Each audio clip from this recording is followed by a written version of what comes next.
lovelies, welcome back to my channel where we are constantly healing, growing, and glowing. I'm Angel.lenise, your divine feminine coach, here to guide you on your divine feminine journey as you step into that softer, more divine version of yourself. So if you're into that, let's get into this video.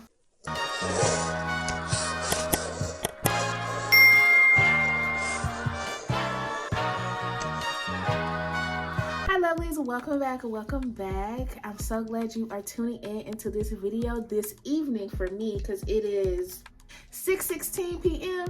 Okay, so whenever you're watching this, hello, good morning. Okay, I'm so excited to get this video out this evening. I ran home.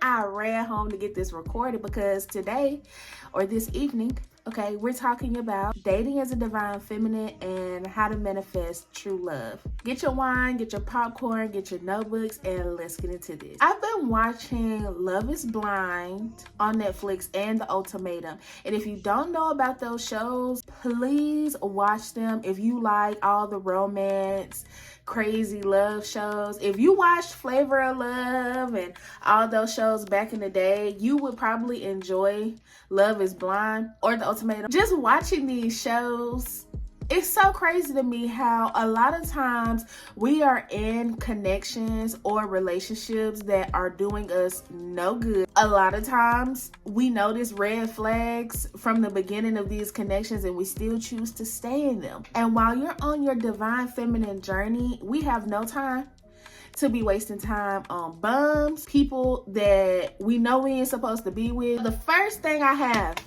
when it comes to dating in your divine feminine and manifesting true love, number one, you have to notice the red flags in the beginning and you have to act on the red flags in the beginning. Oh my God. Even me, I've been in so many connections where I clearly noticed red flags early on, but for some reason, I didn't leave or cut the connection off. And it's like, okay, which red flags are bad red flags and which red flags are like, you know, they could possibly work on that. That's for you to decide on your own because everybody's different. Something may be okay with you and something else may not be okay with another person. So that would be for you to decide on your own. The thing is to act on those red flags. If you notice that somebody you're just now talking to and getting to know does something and you like, hold on, wait a minute, that is a sign that a red flag just happened and you need to be questioning it, okay? We have women's intuition anyways,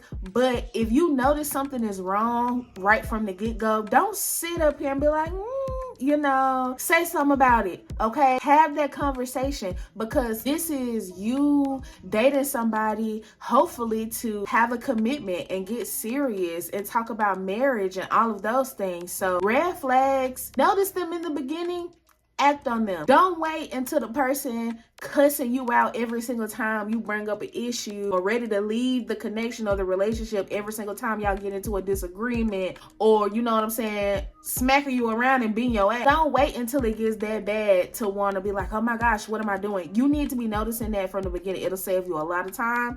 It'll save you a lot of heartache. You won't even have to go through most of the traumas that these women are going through today. Okay, so notice red flags, act on them right then. Do not wait. The second thing I have is to know that being rejected while you're dating, especially on your divine feminine journey, is 110% okay. If somebody rejects you, baby, thank you. Have a nice day. Like, run for the hills. You're being protected. God is protecting you. Your spirit guides, your angels, they're protecting you. I was watching this TikTok and this guy was talking about how a lot of women will send him messages or comment on his videos and say, you know, well, most men aren't looking for a big girl, or most men aren't looking for a girl that works all the time, that's tall, short, skinny, whatever. And his response to that was, well, you weren't looking for most men, you're looking for one man. These rejections are blessings and redirections. Take the rejection, move on. Don't be sitting up here asking somebody why, unless you just want to know, but honestly, it's not gonna help nothing. Don't be trying to throw yourself onto somebody if they've already rejected you, because what's the point in that? It makes you look crazy. Don't be sitting up here waiting by your phone for a text and a phone call from somebody you know that's not giving you the time of day. Move on.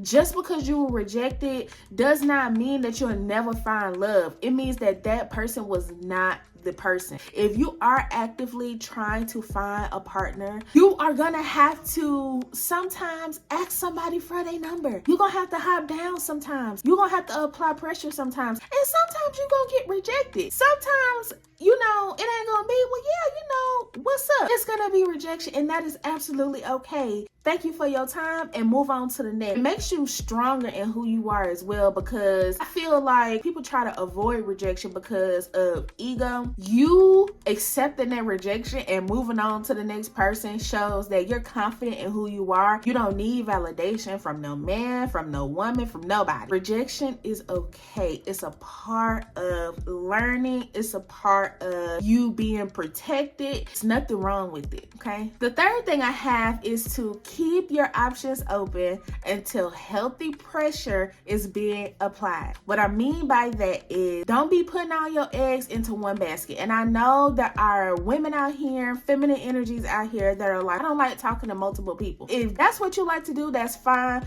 But if you are actively seeking good, healthy options to be dating, keep your options open. Somebody can like you today and not like your ass tomorrow. And then what? Don't automatically put all your eggs into one basket with somebody who's doing the bare minimum. Understand that you deserve someone to be curious about you. You deserve someone to actually put in the time. You deserve someone to actually court you and date you and want to get to know you. It's not hard.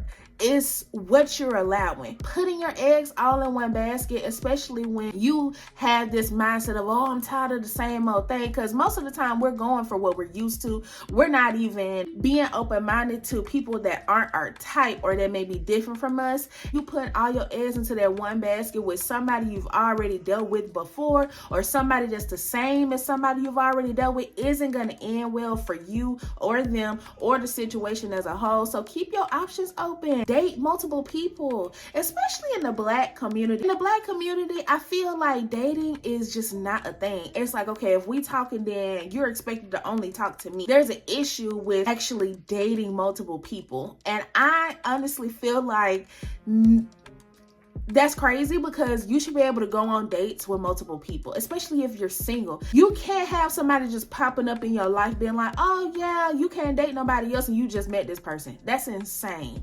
So keep your options open. Take your time and get to know people.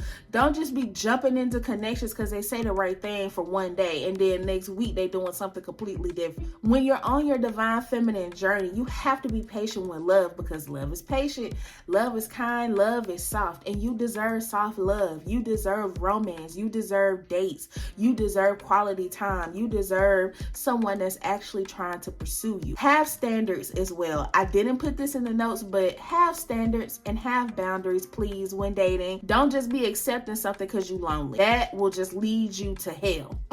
That kind of ties into my last point. Know your worth. Like I said, you're worth the quality time. You're worth romantic dates. I'll always be a lover girl at heart, because I'm an empath. I'm a divine feminine. I feed and live off of love and the romantic love stories and all this fairy tale fantasy I live off of it because it's beautiful. It energizes me. It makes me feel good. You know you feel good when you receive a beautiful bouquet of flowers. You know you feel good when you have somebody that's consistently communicating with you and standing on that and applying that pressure. You know you feel good when somebody hits you up like, hey, be dressed, I want to take you here. Like, you know you love that romantic type of connection, that romantic type of love, and you're worth it. it. Okay, don't ever feel like you're only worth the bare minimum, because if you feel like that about yourself, you're only gonna attract people who think the same about you. It's okay to cut people off if they're not applying pressure.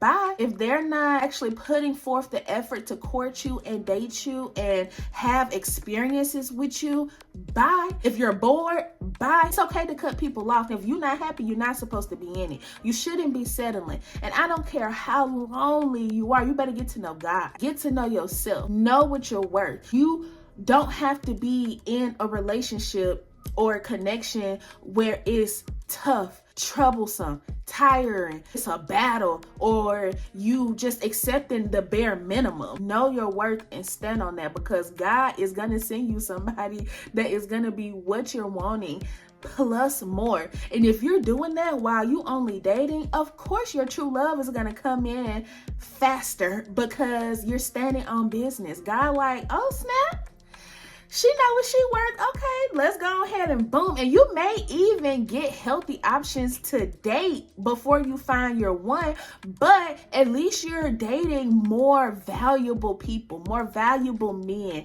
people that have a purpose, a passion for life, people that's taking care of themselves mentally, people that are ready to settle down, people that's gonna actually treat you right. Even though that may not be your perfect one, at least you'll have healthier options and a more positive dating experience.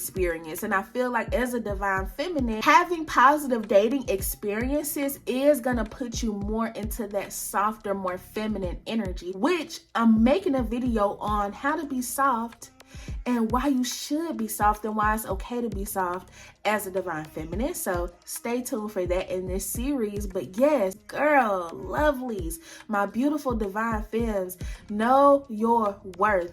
Manifest true love by choosing yourself, staying out of toxic situations that don't mean you no good and that's just wasting your time. And God will listen to you. Your spirit guides, your angels, they're gonna listen to you and they're gonna be like, okay, she's ready. But as long as you're overgiving, accepting the bare minimum, and just dating just to just be out here and doing whatever, that's exactly what you're gonna continue to get. So you can't cry talking about something, oh, why is it so hard? I'm ready to be, when you're not even doing the first things, like noticing red flags. Like, come on, we gotta mark down the first thing first. That is all I have for this video today, my divine feminists. I hope you all enjoyed. Please comment on some more topics you like to talk about before I end this divine feminine series. I have more videos and things coming out anyway, but like, share, subscribe, send this video to someone or a divine feminine in healing that's needing to see this. And I hope you all had a happy New Year's. Manifest positive dating experiences for 2025. I will definitely talk to you all soon, okay? Peace.